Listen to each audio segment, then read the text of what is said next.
All right. Hello, everyone. I'm Stacy Greer, certified professional dog trainer with Sunshine Dog Training and Behavior, actually located in Arlington, Texas, in the Dallas-Fort Worth area, for those not familiar with where that is. And I run a potty training group on Facebook that prompted me to make this video because I do know that there's a lot of people that live in apartments or other places where there is no yard that you have for your puppy or dog. And so when you're first starting out, you're trying to potty train a dog and you don't have a private yard, it's met with some challenges. And sometimes those challenges are really huge. And it can be, really hard to navigate all that. So I wanted to go over several things with in regards to what we can do to hopefully successfully get potty training going when we live in an apartment, a high-rise building, somewhere where there is either not easy access to our yard or some other challenge like that.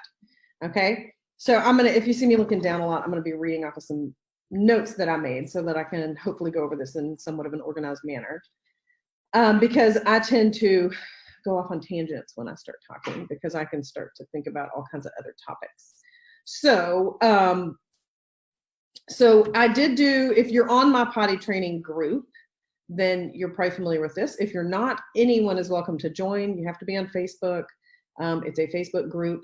But anyone is able to join, and it has a wealth of free information that I have put together, and and also I answer questions regarding potty training in any area, not even just if you just live in an apartment. I just happen to do this for that reason.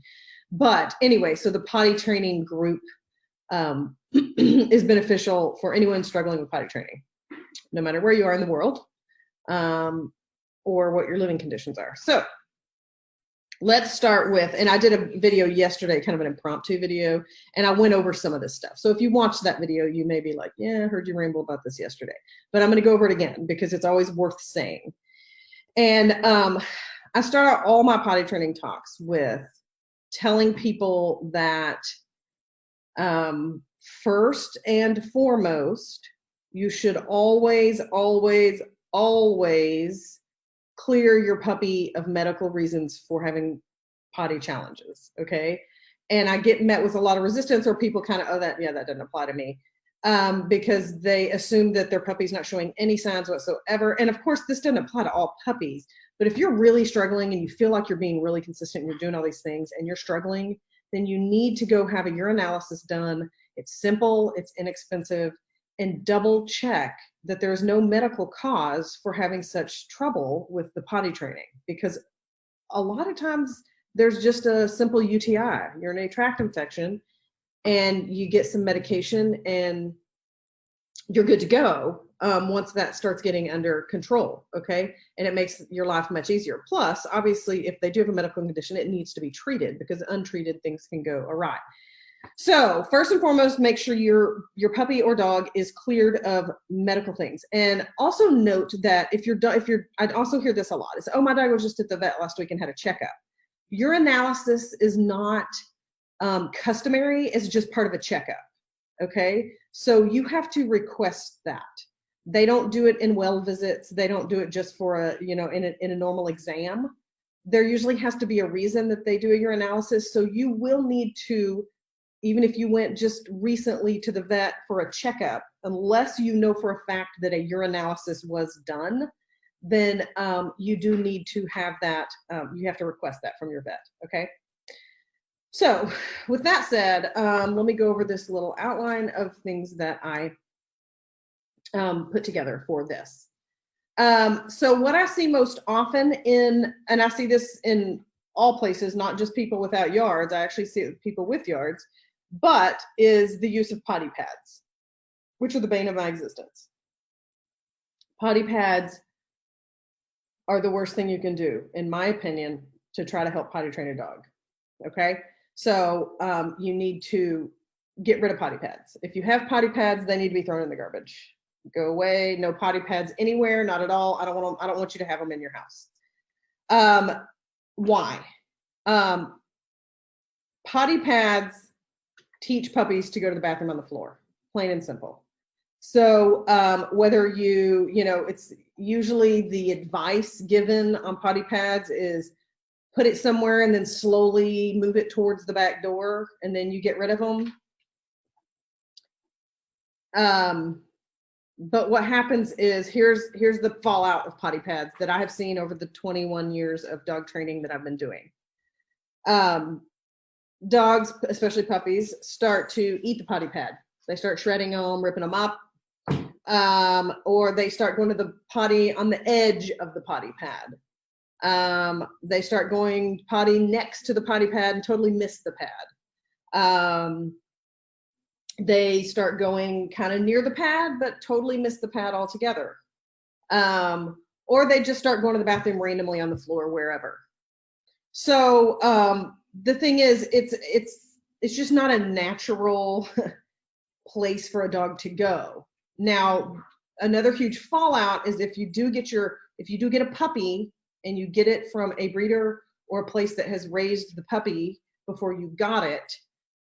Unfortunately, a lot of people, breeders or unknowing that they're trying to do right, but they I don't agree with them doing this. They use potty pads for little bitty puppies, which you can really, really instill the type of substrate that a puppy will very naturally gravitate to for potty if you start them on that substrate between 3 and 5 weeks of age. So whatever substrate they have been used to going to from 3 to 5 weeks of age can get really imprinted in them, and that's what they will gravitate to naturally. Now, that doesn't mean you can't change that, but it's incredibly beneficial if a breeder or whoever has raised the puppy can do something more beneficial for once the puppy goes home with its new owner, in a way that they've picked a substrate that's better, preferably outside, and grass is always my preference. But they could even better than a potty pad, at least, is a potty box of some kind. So which we will talk about potty boxes in a little bit. Okay. So my rant about potty pads is that ditch them, get rid of them. I can't stand them. They're not going to help you. And yes, I don't care who said to do it.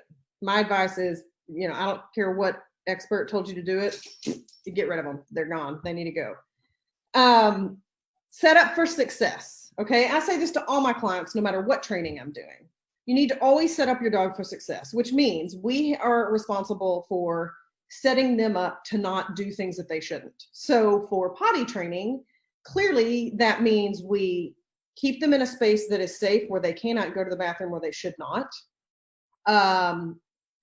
We keep them confined so they can't get to things, chew things, all those kinds of things when they're not able to be supervised. We do supervise them properly whenever they are out and about. And as far as potty training goes, there's three things that you can use that I like for the best tools to set your dog up for success. Number one, my favorite and most recommended, is crate training. Okay, so you train your puppy to stay in a crate, because if you properly crate train your puppy or dog, you can even do it with an adult dog. If you follow some tips, you can start a dog later. They don't have to start as a puppy. You train them to stay in the crate, because the crate should be sized so that it is comfortable for the dog, but the dog learns to hold it when it's in the crate. So it does not eliminate in the crate at all. This is why I like this the best, because if you have a dog that you properly crate trained, you know that if you put it in the crate and is in the crate, then it will stay in there until you take it out to go to the bathroom. So you should not have accidents in there. Now, yes, as a puppy, which is a whole other topic, they can have some accidents in there when they're really little, but you can get past that when you're in the process of properly crate training. My next suggestion is an X pin. And an X pin is what looks like the sides of a wire crate. And it's usually, you can get them to where you can add their panels. So like they're like the side panels of a crate. They have no top, so it's just like a little fence. You can get them in various heights, and you can add panels so that you can expand them, and you can actually make them really quite large. So it really depends on the amount of space that you have. What I like inside the X-Pen is a crate with a bed, and or a bed outside of the crate, or both. When the crate is in the X-Pen, you can just leave the crate door open. A water bowl, and safe chew toys, which means toys that can't be destroyed, so that the puppies, when they're left unattended, there's nothing dangerous for them to chew. So I would not leave like plush toys, stuffed toys, things that they could accidentally pull a hole in, and then they pull that stuffing out, they could swallow it, and we could have problems there. So safe chew toys. And then on a far end, away from the bed, away from the water, away from the toys, as far away as you can get it, depending on how big your X-Pen is, it should be a potty box. And again, our next topic will be the details of the potty box. Okay, so I will go over that. So that should be the setup of your X-Pen and what's in the X-Pen. Now, every puppy's different. There are some puppies that do way better in an X-Pen versus a crate. I prefer the crate. I always love a crate. And I do feel that if you properly crate train your puppy or dog, that you can use that and that alone. Like, I've never personally owned a crate pen and put any dogs that I've personally owned in an X-Pen. Like, I've just never owned one. I've always used crates.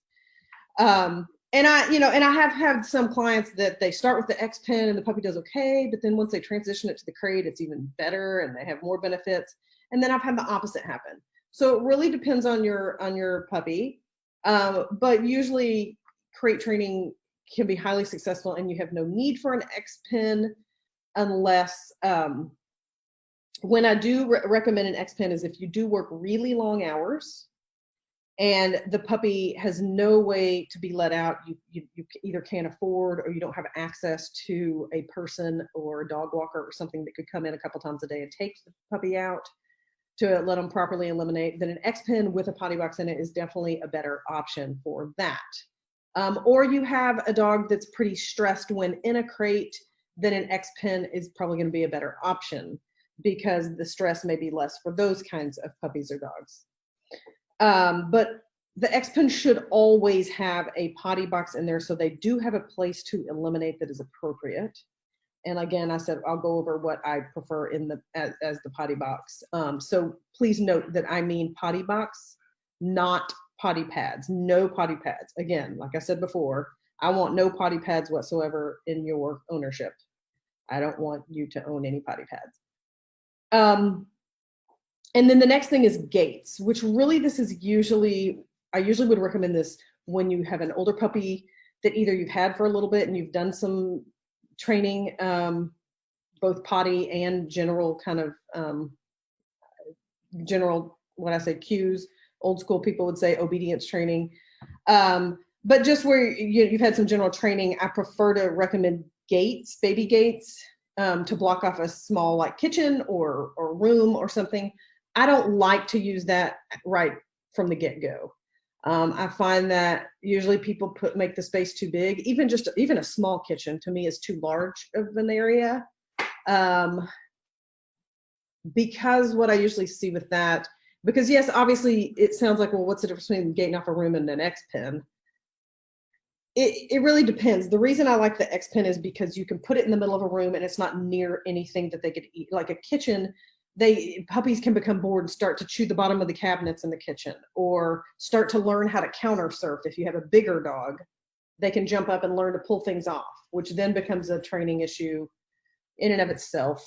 There's a lot of reasons why I don't prefer that you gate them in a room from the beginning, because the X-Pen I feel is a little more safe. Okay, so yes, you could set up a kitchen or a little small room the same way you could an X-Pen, put a potty box in there, put the crate, but again, not my favorite. I like to use gated off areas, like I said, for a little bit older puppies once they've had a little more training, and you just need to leave them, put them back there for maybe a short period of time. Or if you do know that they're trustworthy, being behind a gate in an area while you're gone because you know that they won't go to the bathroom there, or if they've already had the ability to learn to hold it for longer periods, then you can use it then. But gates are still what I call a management tool, which is what all these are. They're managing our puppy. They're not training the puppy to do anything, but they're managing the puppy so that we don't set them up to fail. If they're being managed, then they should be set up for success, and they shouldn't have any accidents or anything like that if we've done all this properly. Okay, so now let's get to the potty box. Let's discuss this, because I find this is one of the most important things for people in apartments to have. Now, I'm gonna do a screen share in a minute because I have several websites to show you these different potty boxes that I have found. So you can build your own potty box, and I have a really cool link that I found. I was doing a little bit of research, and I found a link that someone had put together a whole, I guess it was a blog post, of several different homemade potty boxes with the step-by-step on how to do it. I watched several of the step-by-step videos on how to do these homemade potty boxes, and while they're super cool, some people may look at it and go, oh, I'm not gonna do all that, or I don't have a handy person to do that, or it's too much work, or whatever. Probably in the long run, it would probably be less expensive, I would assume, because you just go to Home Depot and buy your own little tools. But it does look like you have to already have some tools, such as like a saw and a drill and a screwdriver, and probably an electric screwdriver, and some other things that you either, if you don't have those things, then obviously it would be less cost efficient to do that. But the homemade potty boxes are cool because obviously you can totally customize it to, number one, the size you want, the height you want, all that good stuff. But it's really cool because you have to make a drainage system in there to make it, not be nasty. But anyway, so I'm going to show you these things as we go through it. I'm going to go ahead and read down the list, and then I'll show you with a screen share the different ones that I've discussed. So number one for a potty box, my very favorite that I would recommend first and foremost is to make a grass potty box. And I prefer real live grass as opposed to the fake turf grass, because I do think that it's better in the long run because it obviously is the same as outside. And once you move, if you move out of an apartment at any point and move to where there is a yard, your dog transitions easier that way. And or if and when you travel and you have to stop on the side of the road or something like that, your dog's very used to going in grass and dirt and stuff, then they will more easily go to the bathroom that way when you're on the road, or if you're at someone else's home due to, visiting someone else and your dog goes with you, then that will benefit you as well because you've already gotten your dog used to the grass, and that will help you. I'm sorry, my kids are giving me notes in the background. That will help you a lot with transitioning, and just because the grass is natural. So I just prefer it that way. I do feel like the dogs kind of gravitate easier to that, and it's easier to get them started on going to the bathroom on the real grass. So with that said, there are 3 different grass potty boxes that are available commercially that I found. I mean, there's actually quite a few if you Google it, but these 3 are the ones that I would probably recommend the most. Okay, I'll go over some very cost-efficient options, and then there's one that's a lot more expensive, but of course it is seemingly better designed, and it has its own drainage system and own little bitty sprinklers if you get the premium version of it that washes it out for you, and it's aesthetically pleasing as well. If that's something that you're like, I would rather have something nice looking on my porch or whatever. So for apartments, I do recommend that you have a potty box. If you have a patio or balcony, then you should have a potty box out on one of those patios or balconies, because that is going to benefit you greatly if the weather is bad in the middle of the night. And we'll go over more over that, details on those. But this is why I like the potty box, because you have somewhere to immediately take your dog to. If you don't have a patio or balcony, or you have one that's so small that it wouldn't really fit a box, then you can find an area, hopefully in your home, that would be sufficient to use as a potty area or area to put a potty box in to take your dog to if you cannot take them outside quickly. Or if you're really high up and you can't get downstairs quickly, especially with a really young puppy that's obviously not going to hold it all the way down an elevator, all the way down a flight of stairs or several flights of stairs, then the potty box is going to be your best friend. So let's go over the different ones, okay? There's one, and the names that I'm giving you is basically the name, and then their website is the name of the pottybox.com. So this one is Doggy Lawn. So doggylawn.com is where you can look it up. And like I said, I'm going to show you this in a second. I felt that the Doggy Lawn was the best price for what you get. They do use real grass, which I love. And they send replacement grass patches, I think on a rotating schedule. I can't remember now, or as needed. So that when it gets kind of yuck, then you can replace it. They just send it to you and you have this little, I think it's kind of like a little schedule that you get it in the mail. And so that one was pretty cost efficient. And this one has actually all of these have different sizes. So if you have a little bitty Yorkie versus a dog that's little now, but it's going to get bigger, they have small, medium, large, and some have even extra large of these potty boxes.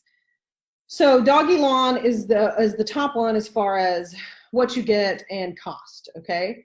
The next one is the fanciest one. That is definitely cool, looks great, has its own little sprinkler system and drainage system that is super awesome. And it's called the Porch Potty. And it is the most expensive out of the gate. Now, here's the thing. You buy the potty box, and then you can and now it does have the option of real grass or fake grass. Like I said, I prefer that you get the real grass because I feel like that's much better for the dog. But if for whatever reason you really don't want to, then you can get the fake grass. But if you can, I would definitely stick with the real grass. But it also sends the grass the grass patches on a schedule as needed. And I think they say that the grass they give you, it lasts for 1 to 2 months, the first when you get your first one. So that one's really cool. And then there's Fresh Patch, which is also very inexpensive. It does have real grass. The smaller one comes in an actual box. I mean, it's like a cardboard box. So that's the only reason I put it on the bottom of my list, because I don't love the box, because I could see that it would get wet and gooey after a while with potty. So I think you'd have to replace that one pretty frequently. So even though it's inexpensive, you'd be replacing it pretty often, I think.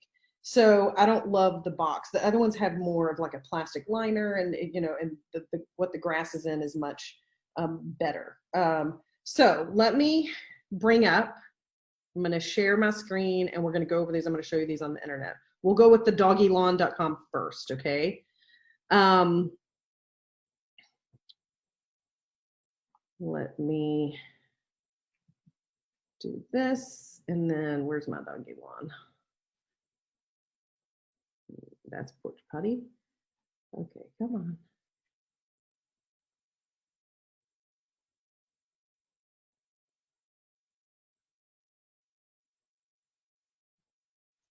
There's Doggy Lawn. Okay, hopefully you guys can see this. So you can see that it's a little plastic. Here's the plastic box here. And then here's the, it has a small, and look, it's, it's $29.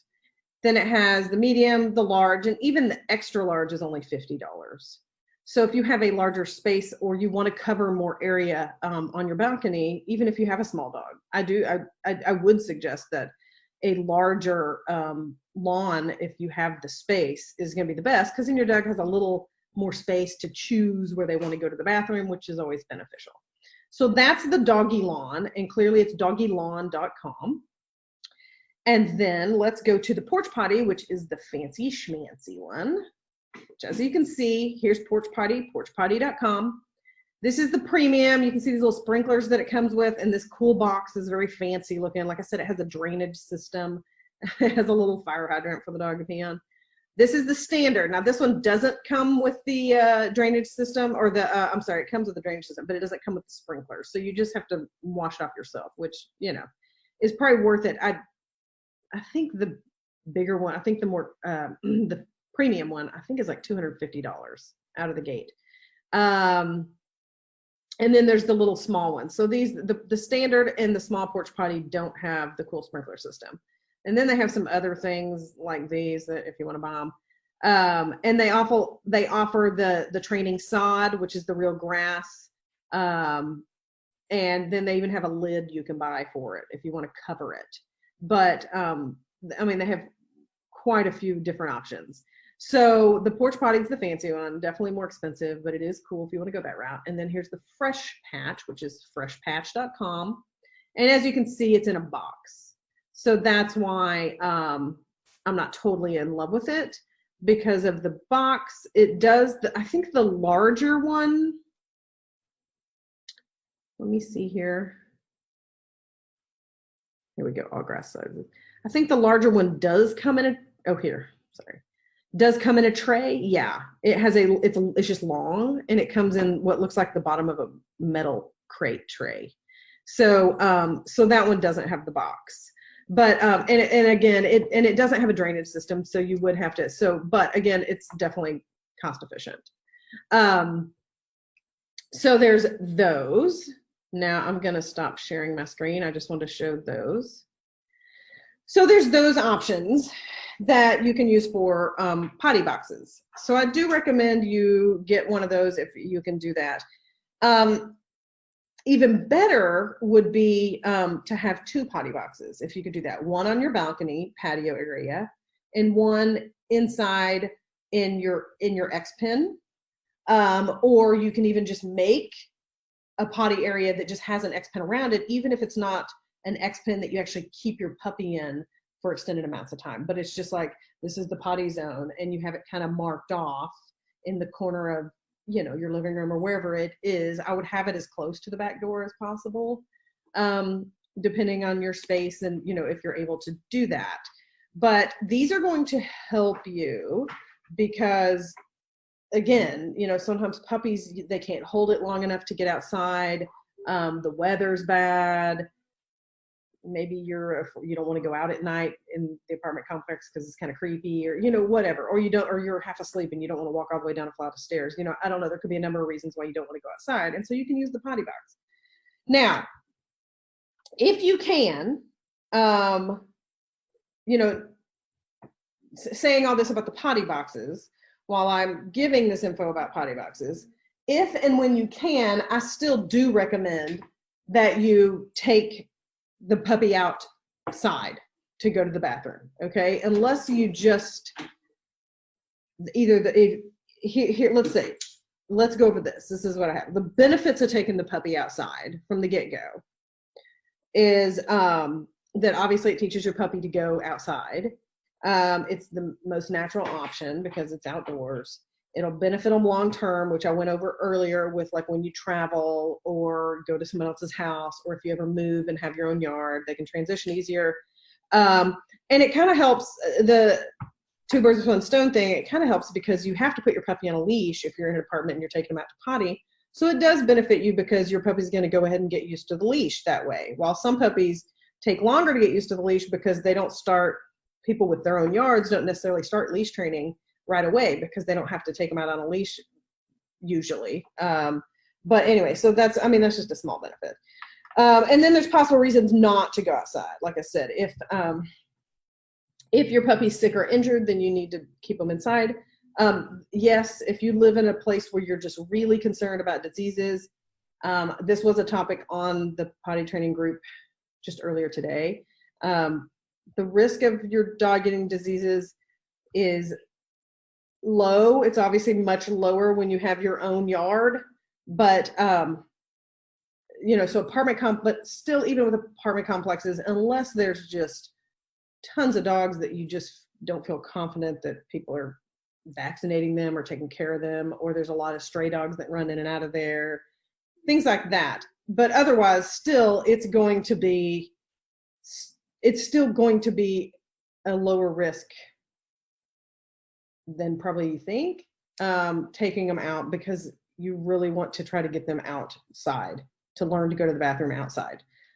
That's going to be your biggest benefit. So if you can, and you don't have to rely on the potty box for every potty break, then I would encourage you to always go outside and maybe just use the potty box as a backup for, like I said, oh, it's pouring down rain. Oh, it's, all the other options for when it's the middle of the night and I don't want to walk all the way downstairs outside with my dog. Then you can use the potty box for that reason. But, if for whatever reason you just don't feel comfortable taking your puppy outside until later, outside of the apartment, then you can use the potty box. But it is definitely preferable for all outings, if and when you can, to go all the way outside and use an outside area to teach your puppy to go there. So those are the biggest topics that I wanted to cover as far as how to successfully potty train your puppy in an apartment. With all the other things that are listed in the group, all the other normal tips that would apply to anyone potty training a dog, whether you live in a house, apartment, a boat, wherever you live, the key is heavy supervision. Make sure that you're watching your puppy like a hawk. You don't let them wander off. If they wander off and they have an accident, that's on you. You should have been watching closer. I went over this in the little video that I put on the potty training group yesterday. So if you want to, you can watch that one. Heavy supervision, taking them out really frequently. Obviously, the younger, the more often they need to go out. But, if you're like, oh, he has an accident every 2 hours, well, then take him out every hour. Don't give them an opportunity to have an accident, okay? The less opportunity they have to have an accident because you cut it off before that happened, then the more reliable they're going to become more quickly, because you have taken them out where they should go to the bathroom every time, and you've praised them for doing so. So that's going to benefit you and your puppy, and potty training will catch on faster. And again, like I said in the beginning, like I've said many times, if you're doing all these things and you're still struggling, you need to check for medical reasons for it. Okay, you have to. Whether you think that sounds applicable or not, just go do it. Go to the vet, ask for a urinalysis, have it run, double check that there's not a medical problem. And there can even be other things outside of your UTIs that cause problems if you're still having some continual problems. But that's your first stop, and your first check is for a UTI. But yeah, and puppies can have UTIs pretty frequently. And it's just not as uncommon, I think, as some people may think they are. And again, sometimes they have zero symptoms or very few symptoms that we just don't connect the dots that that's what it is. So, so don't completely rule out a UTI because it doesn't seem obvious to you. Okay. What should raise flags is that you're like, oh my gosh, I'm doing all this and I'm going to lose my mind. The dog's still not getting it. Okay. Don't assume that I hear so often that I think my dog is dumb, or I don't know what, I've never had a dog do this.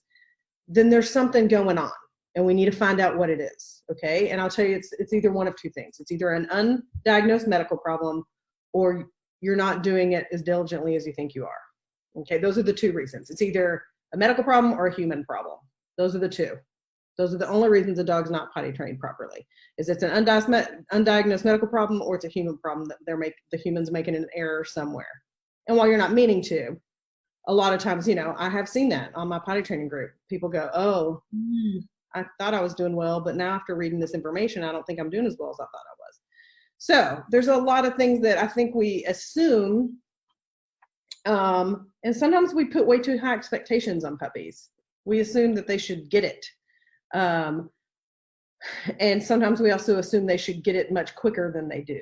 But the key is being consistent, supervising really, really well, taking out really, really frequently, praising when they go where they should, and then setting them up for success when they are in the house, not allowing accidents to happen, and clearing them of all medical reasons for having potty problems. If you do all those things, then you really should not have an issue. And if you are having an issue, then come back to us and let's troubleshoot. Join my potty training group and we'll troubleshoot and see what we can do to figure out what's going on. Okay? All right. Well, I appreciate those that joined in. If anyone has any questions, I will be posting this as a recording to my potty training group and my business page on Facebook. If you haven't joined my business page, you can do that as well. I have general training tips and advice that I post pretty frequently on there. It is Sunshine Dog Training and Behavior. And I will post this as a recording on that page as well. And you're welcome to ask questions. I do prefer that if you have questions that you join the potty training group if you're not in there, and you go that route to ask the potty questions. So if you're just watching this on my Facebook business group, Sunshine Dog Training and Behavior, I will direct you to join the potty training group, and anyone and everyone can join that. So anyway, I appreciate it, and I hope you have a great day, and I will talk to you soon. Bye-bye.